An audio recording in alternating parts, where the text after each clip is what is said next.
Hello everyone, আজকের ভিডিওতে আমরা জানব ক্লাসেস ইন পাইথন। ঠিক আছে, ক্লাসের যে কনসেপ্টটা এটা শুধু পাইথনেই নেই, অন্য আরও অনেক প্রোগ্রামিং ল্যাঙ্গুয়েজে হচ্ছে এই ক্লাস কনসেপ্ট সাপোর্ট করে। ঠিক আছে, তো আমরা আজকে এটা জানবো এটা কি এবং এটাকে ইউজ কি করে করব। ঠিক আছে, আমরা এক্সাম্পল সহ দেখব। ঠিক আছে, তো আমরা প্রথমেই পাইচার্ম আইডিটা ওপেন করে নিই। ঠিক আছে, তো আইডিটা ওপেন করার পর আমরা আজকে দেখব এই কনসেপ্টটা। ঠিক আছে, তো ক্লাস জেনারেলি ইউজ হয় নিউ টাইপ বানানোর জন্য। ঠিক আছে, তো আমরা এখনো পর্যন্ত বা তার আগে আমরা দেখেছি বেসিক টাইপ, যেমন হচ্ছে স্ট্রিং, তারপরে হচ্ছে আমরা দেখেছি কি স্ট্রিংস, তারপর দেখেছি এখানে নাম্বারস, তারপর দেখেছি কি বুলিয়ানস। ঠিক আছে, তারপর আমরা কমপ্লেক্স টাইপের মধ্যে দেখেছিলাম দুটো, সেটা হচ্ছে লিস্ট আর আরেকটা হচ্ছে কি ডিকশনারি। ঠিক আছে, তো এই টাইপগুলি আমরা দেখেছি অলরেডি বিল্ট ইন।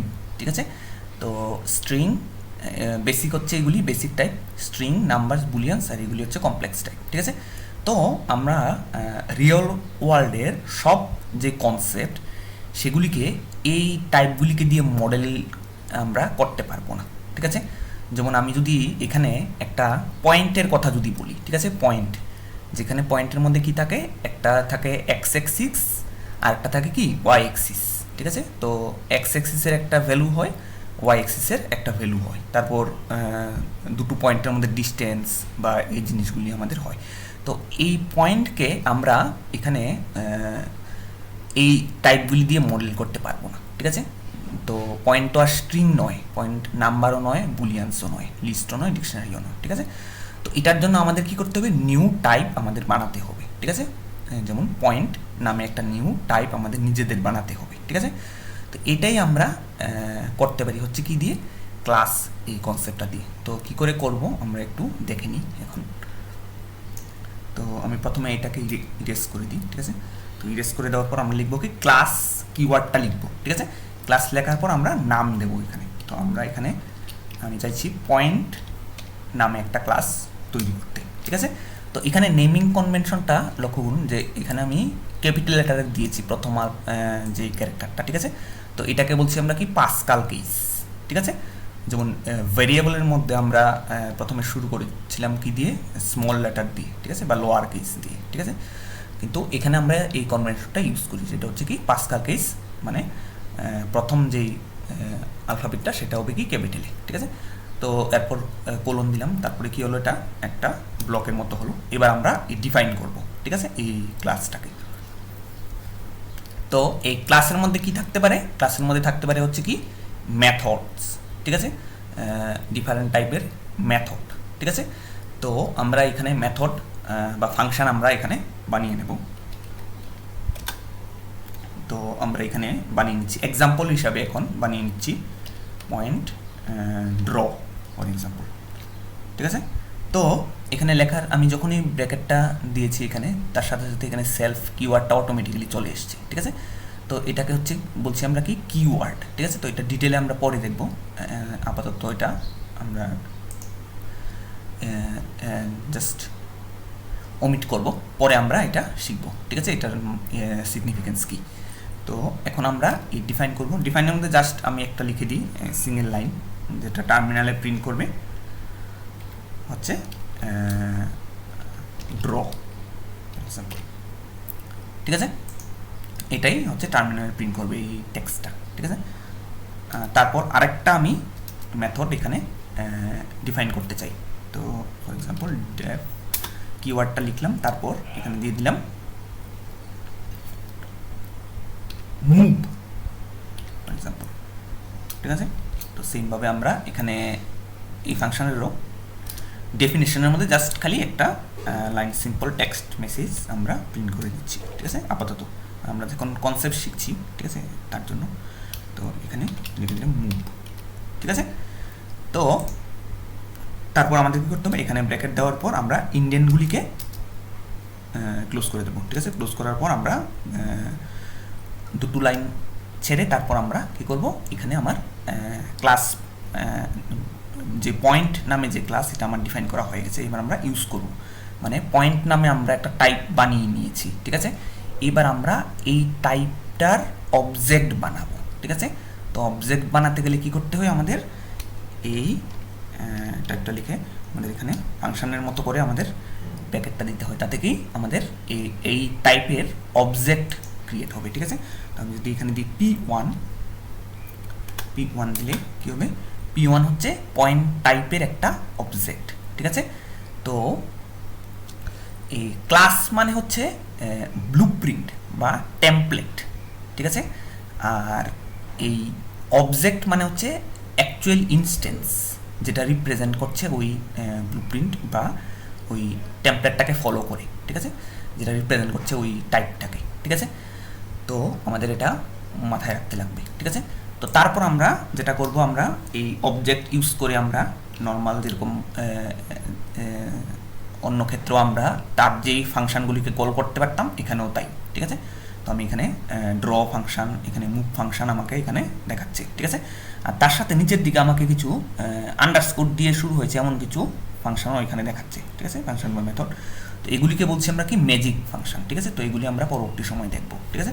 আপাতত আজকে আমরা এই বেসিক আইডিয়াটা নিব, বেসিক কনসেপ্টটা, ঠিক আছে। তো এখানে ড্র যদি আমরা দিই, ঠিক আছে, ড্র দেওয়ার পর আমরা এখানে যদি এটাকে রান করি, তাহলে আমাদের টার্মিনালে কি প্রিন্ট হবে, ড্র, ঠিক আছে। অর্থাৎ এই P1 অবজেক্টটার মধ্যে আমি এই যে এটাকে কল করেছি, ঠিক আছে। P1 অবজেক্টের মধ্যে যেই ফাংশন যেটা আমি ডিফাইন করেছি, এটাকে কল করেছি, ঠিক আছে। তো সেমভাবে আমি এখানে P1 ডট আমি এখানে মুভও করতে পারি, ঠিক আছে। তখন কী হবে, আমার এটাও হবে।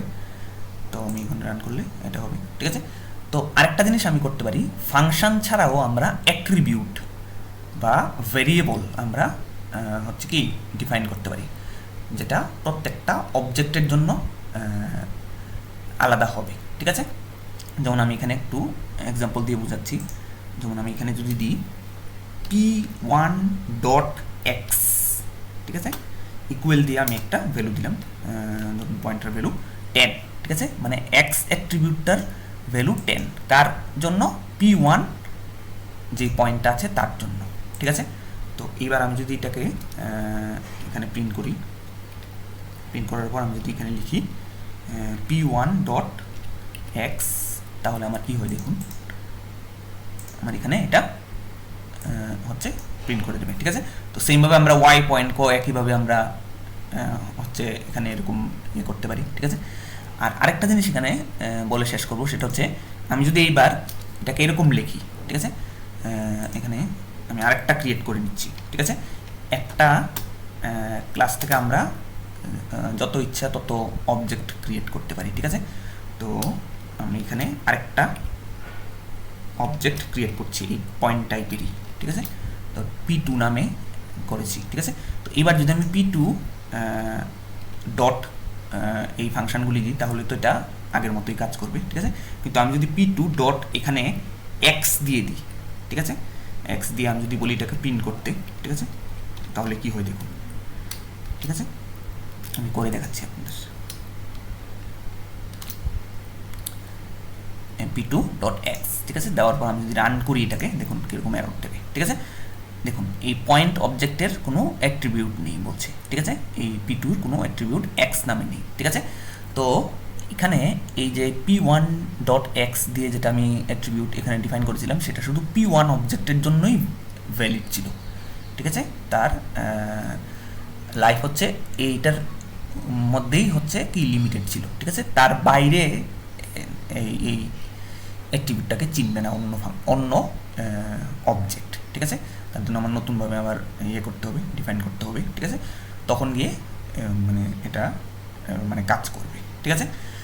তো এটাই হচ্ছে নর্মাল আমার হচ্ছে ক্লাসের কনসেপ্ট। ক্লাস কনসেপ্ট ইউজ করে আমরা কী করতে পারি, নিউ টাইপ তৈরি করতে পারি, যেগুলি আমাদের অ্যাভেলেবেল যে টাইপগুলি যেগুলি আছে, যেগুলি দিয়ে আমরা সব অবজেক্টে সিমুলেট করতে পারবো না বা রিপ্রেজেন্ট করতে পারবো না, ঠিক আছে, রিয়েল ওয়ার্ল্ডের।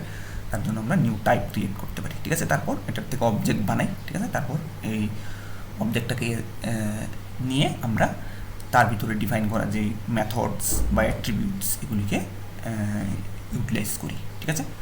তো আশা করছি ব্যাপারটা বোঝা হয়ে গেছে, ঠিক আছে। আর যদি কোনো কনফিউশন থাকে তাহলে আপনারা আমাকে কমেন্ট করে বলতে পারেন, ঠিক আছে।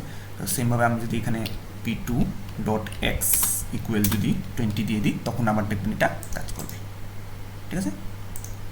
দেখুন এখানে 20, ঠিক আছে, ঠিক আছে। তো আশা করি একদম ক্লিয়ার হয়ে গেছে ব্যাপারটা।